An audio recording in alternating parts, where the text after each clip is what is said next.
As time goes on, typically people become better at certain things. For an example, we can argue that basketball players are more athletic, more skilled, and stronger than they were in the 80s or 90s. We could say the same thing for technology, but some people don't believe that that's the case for everything.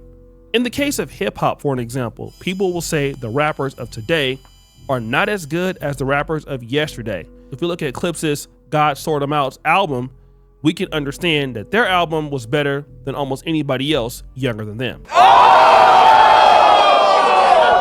The same could be said about men, in particular, black men. The black men of today are nothing like the black men of yesteryear. They are not strong, hardworking, and masculine like the grandfathers of the 50s and 60s, or even before then, or the fathers from the 70s.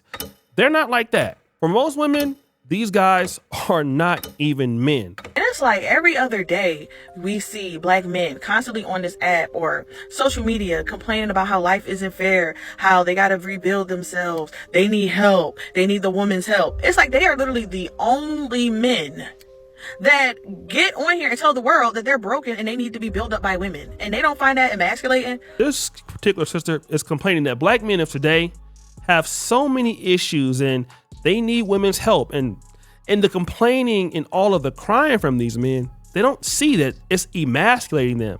So in other words, the black men of today are behaving like women. But other people have noticed this as well. I did a little report, a video a couple of years ago about how teacher put a little boy in a dress without the parents' permission. Out of control. You know, it's being pushed now. You know what I mean? Brother Bennett says he noticed that even in certain schools that they are teaching young black men to put on dresses. But he also adds this. I believe it definitely is an agenda because again, when you look back at COINTELPRO, what did they want to stop? They want to stop militant black men. They want to stop militant groups to be, standing up for our people. So black men are no longer allowed to be masculine like in the days before. That's the important part because COINTELPRO wanted to break down black men so that they would not be a threat to the system. And not being a threat to the system is organizing, taking care of your kids, taking care of your family, and basically fighting against the racism and systemic oppression that black men have faced in the country for years. But when it comes to men in general, we're hearing these arguments all the time about what's going on. What is soft on a man? What's supposed to be soft on a man? His breast, his thighs? What kind of soft boy era are they living in?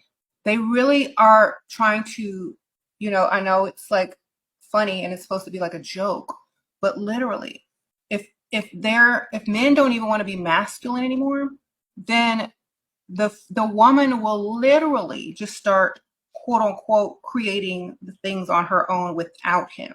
And then when he approaches and can't get anything or any type of response from a woman and wonders why, it's because he's not giving any masculine energy. Now, this is Shira7. She's saying that a lot of these men don't want to take care of women, and the reason why women don't want them is because they lack masculine energy. This is important. But wait, there's more. And any men who talks down upon women because they don't have anything to give her or want to give them is living literally in their feminine. They've been raised by women, and then they want to blame the women for raising them instead of dropping them off at the orphanage or at the fire station. You could have been left in a toilet, a dumpster, an orphanage, or a fire station. So you better be glad somebody stuck around to raise you. Now she's saying that the guys who are lacking masculine energy were raised by their mothers, but they're blaming these women who raised them. But while you're complaining about these women who raised them, they could have dropped you off and made you homeless, because you can't blame the women who raised you and didn't help you pick a father, because they could have left you for dead. Now, this argument contradicts itself. On one hand, you blame the black men raised by women who can't tap into their masculine nature. And then when those same men blame their moms for not selecting a father, you say, oh, well, you shouldn't be blaming the woman because she's the one that actually saved you. Now, again, damned if you do, and damned if you don't. And that brings us to this topic. A few young men out of Atlanta have went viral for this. Yo, we go black tee, we go eye skirt, we go tights, black hat threes.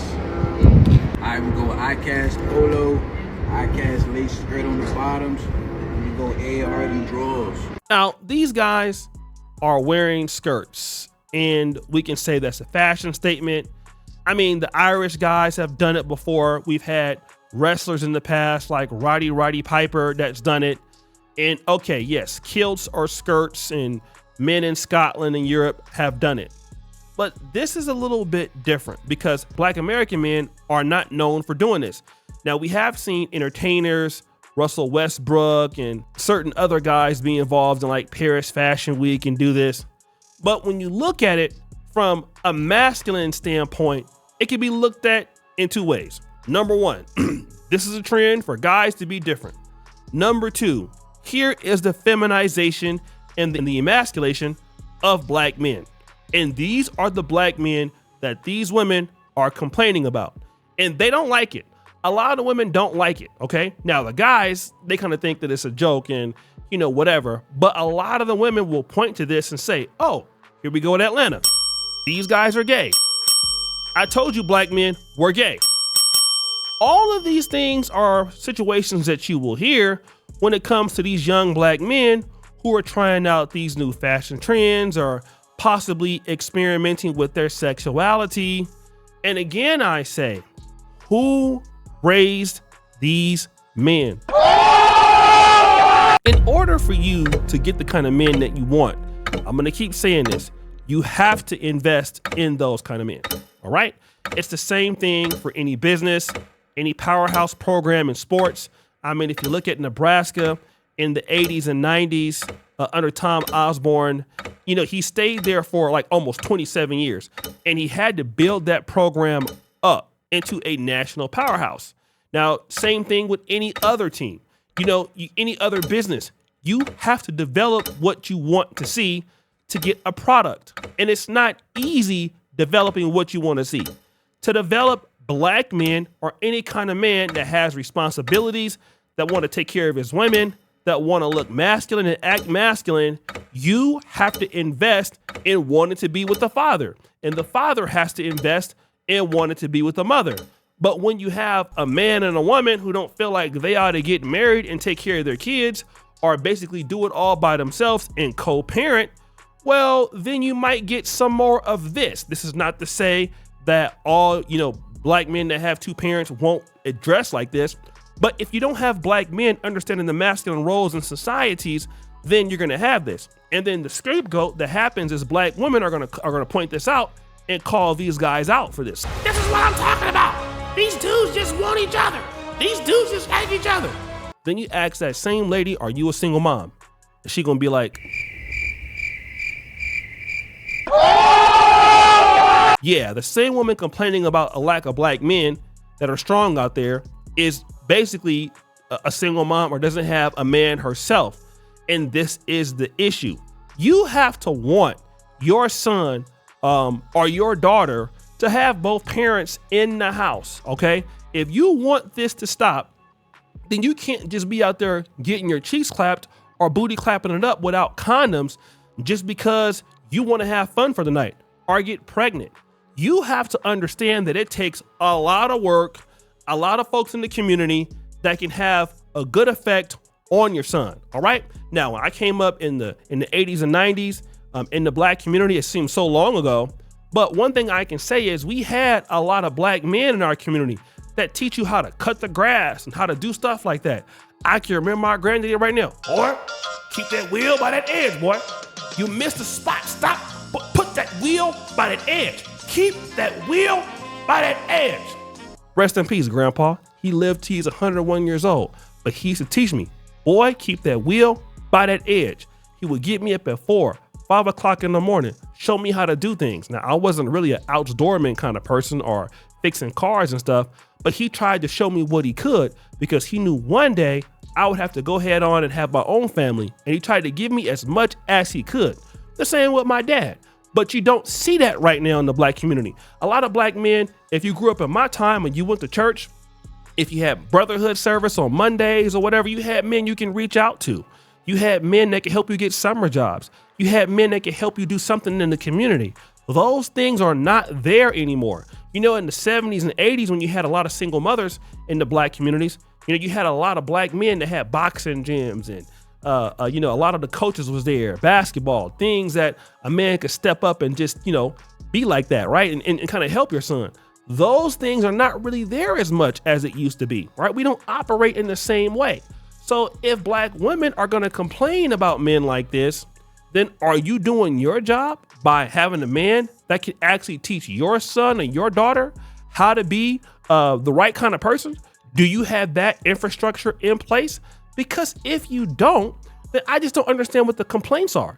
If you're not out there trying to solve the problem of why you think these young black men are wearing skirts or why you think these young black men are effeminized, I just don't get why you're complaining, because you are definitely not helping. This is something that needs to be talked about more often. Like, I get it. You don't want these guys out here wearing the same stuff as you. I get it. You don't like these guys out here competing for your makeup. Okay, great. We understand. What are you doing about it? Nothing. Like, seriously, not a whole lot. Complaining about these guys not want to take care of you, not spending money, when they have never seen a man buy his wife something. They've never seen a man buy his wife a car because their mama been coddling their whole life. That's the one thing. And I'm not disrespecting him when I'm saying this, but if your son see you working, giving him money and things like that, okay, he might be a hardworking young man, but he's not gonna know what it's like to get up, take care of a wife, get up, take care of kids, get up and be a man and be a role model as well as he would do it if he saw a man doing it. How to react in certain situations, how to behave in certain situations. If he doesn't see that, there's no way he can do it. So guys, what do you think? It's your boy Shady Jackson back at it again with another episode of The Celebrity Junk. I appreciate you for all you do. Look out for the bell. We're out.